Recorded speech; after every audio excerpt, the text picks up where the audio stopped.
Assalamualaikum warahmatullahi wabarakatuh.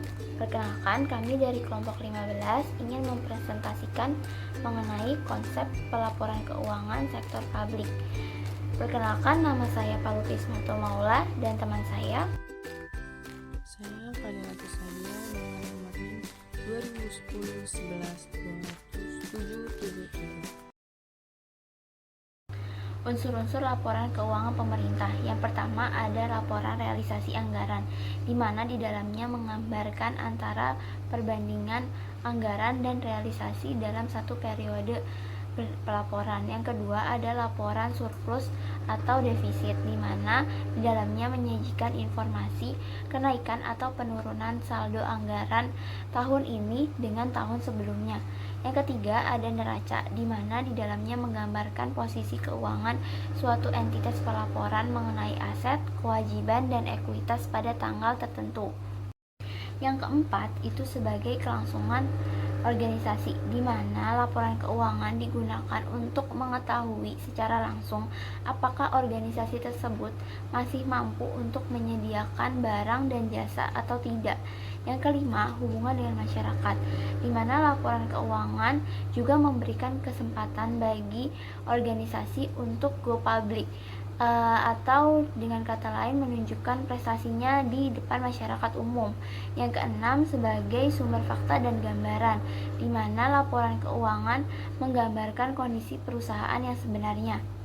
Unsur-unsur laporan keuangan pemerintah. Yang pertama ada laporan realisasi anggaran, di mana di dalamnya menggambarkan antara perbandingan anggaran dan realisasi dalam satu periode pelaporan. Yang kedua ada laporan surplus atau defisit, di mana di dalamnya menyajikan informasi kenaikan atau penurunan saldo anggaran tahun ini dengan tahun sebelumnya. Yang ketiga ada neraca, di mana di dalamnya menggambarkan posisi keuangan suatu entitas pelaporan mengenai aset, kewajiban, dan ekuitas pada tanggal tertentu. Yang keempat ada laporan ekuitas, yang menyajikan sumber daya ekonomi yang menambah ekuitas dan penggunaan yang dikelola oleh pemerintah atau daerah untuk kegiatan penyelenggaraan pemerintah dalam satu periode pelaporan. Yang kelima ada laporan arus kas, di mana di dalamnya menyajikan informasi kas sehubungan dengan aktivitas operasi, investasi, pendanaan, dan transitoris yang menggambarkan saldo awal, penerimaan, pengeluaran, dan saldo akhir kas pemerintah pusat atau daerah dalam satu periode tertentu. Yang keenam ada laporan perubahan ekuitas, yaitu meliputi informasi mengenai kenaikan atau penurunan ekuitas tahun pelaporan dibandingkan dengan tahun sebelumnya.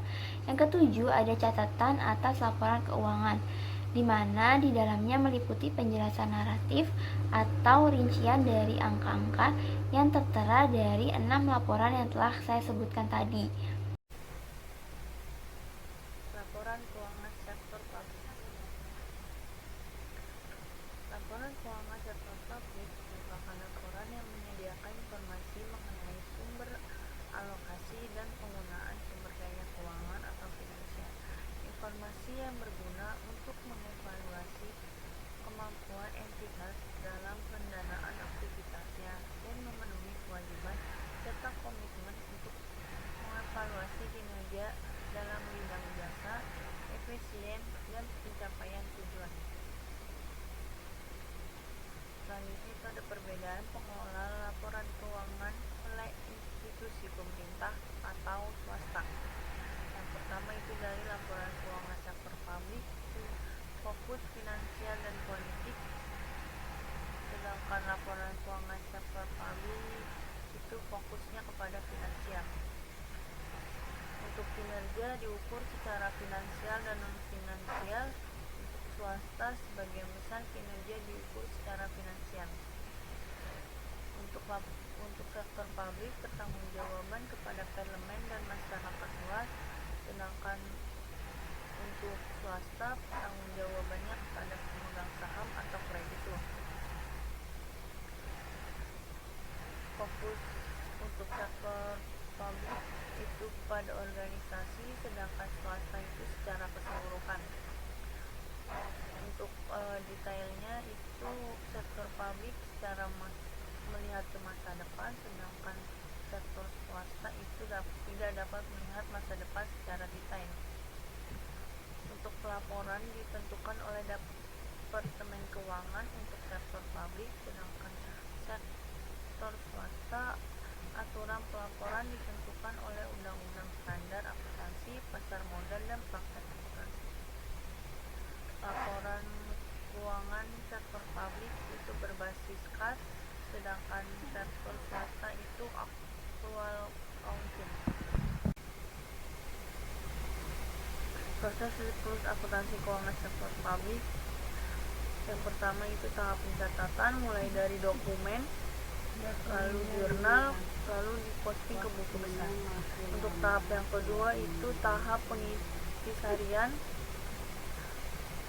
melalui neraca saldo, jurnal penyesuaian, jurnal penutup, serta neraca saldo setelah penutup. Yang ketiga itu tahap pelaporan, dari penyusunan laporan keuangan serta sampai analisis laporan keuangan.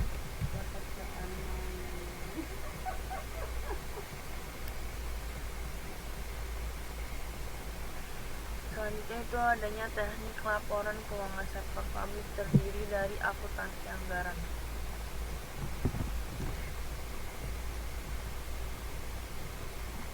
Akuntansi anggaran itu merupakan teknik yang menyajikan jumlah yang dianggarkan dengan jumlah aktual yang dicatat secara berpasangan atau double entry. Akuntansi anggaran merupakan praktek akuntansi yang banyak digunakan pada organisasi sektor publik, khususnya pemerintahan, yang mencatat dan menyajikan akun operasi dalam format yang sama dan sejajar dengan anggarannya.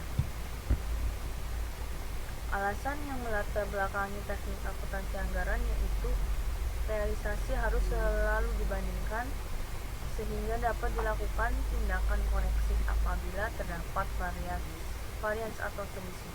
Tetapi akuntansi anggaran sangat kompleks. Akan lebih mudah dan komprehensif jika akun yang ada menunjukkan pendapatan dan biaya yang aktual dan anggaran menunjukkan pendapatan dan biaya yang dianggarkan. Untuk selanjutnya itu akuntansi komitmen. Akuntansi komitmen yang mengakui transaksi dan mencatatnya pada saat order dikeluarkan. Akuntansi komitmen digunakan bersama dengan basis kas dan aktual. Tujuannya yaitu untuk mengendalikan anggaran karena manajemen perlu mengetahui berapa besar anggaran yang dilaksanakan jika dihitung berdasarkan order yang telah dikeluarkan. Akuntansi komitmen itu berfungsi sebagai pengendali anggaran melalui pengendalian kesesuaian catatan dengan anggaran yang disepakati. Untuk selanjutnya yaitu akuntansi dana. Akuntansi dana merupakan sistem akuntansi di sektor publik yang dikembangkan dari basis kas dan prosedur pengendalian anggaran. Awal dikembangkan teori ini oleh Coulter tahun 1947, dalam Mardiasmo itu 2009 untuk tujuan organisasi bisnis. Jenis dana pada organisasi sektor publik yaitu dana yang dapat dibelanjakan yang digunakan untuk mencatat nilai aset, utang, perusahaan aset bersih, dan saldo dana yang dapat dibelanjakan untuk kegiatan yang tidak bertujuan mencari laba. Selanjutnya yaitu adanya akuntansi kas. Penerapan akuntansi pendapatan dicatat pada saat kas diterima dan pengeluaran dicatat pada saat kas keluar. Kelebihan kas basis adalah mencerminkan pengeluaran yang aktual, real, dan objektif. Dengan kas basis, tingkat efisiensi dan efektivitas suatu kegiatan program atau aktivitas tidak dapat diukur dengan baik. Contohnya seperti penerimaan kas dari pinjaman akan dicatat sebagai pendapatan bukan sebagai utang. Untuk koreksiannya, sistem akuntansi kas tidak hanya untuk mengakui kas, tetapi juga aktiva dan utang yang timbul sebelum terjadi transaksi kas. Selanjutnya yaitu adanya akuntansi akrual. Akuntansi akrual sistem ini dianggap lebih baik daripada akuntansi kas. Teknik akrual ini dapat menghasilkan laporan keuangan yang lebih dapat dipercaya, akurat, komprehensif, dan relevan untuk pengambilan keputusan ekonomi, sosial maupun politik. Pengaplikasian accrual basis dalam akuntansi sektor publik dapat mengetahui besarnya biaya yang dapat digunakan untuk menghasilkan pelayanan publik serta penentuan harga pelayanan yang dibebankan kepada publik. Tujuannya dalam sektor swasta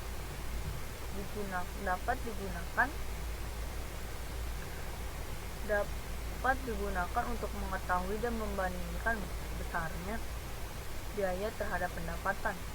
Akuntansi berbasis akrual membedakan antara pemerintah kas dan hak untuk mendapatkan kas, serta pengeluaran kas dan kewajiban untuk membayar kas.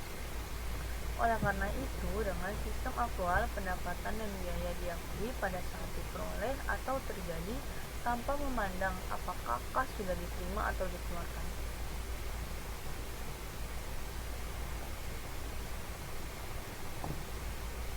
Sekian presentasi yang dapat disampaikan. Terima kasih. Sekian dari kami, kurang lebihnya mohon maaf. Jangan lupa like, comment, and subscribe.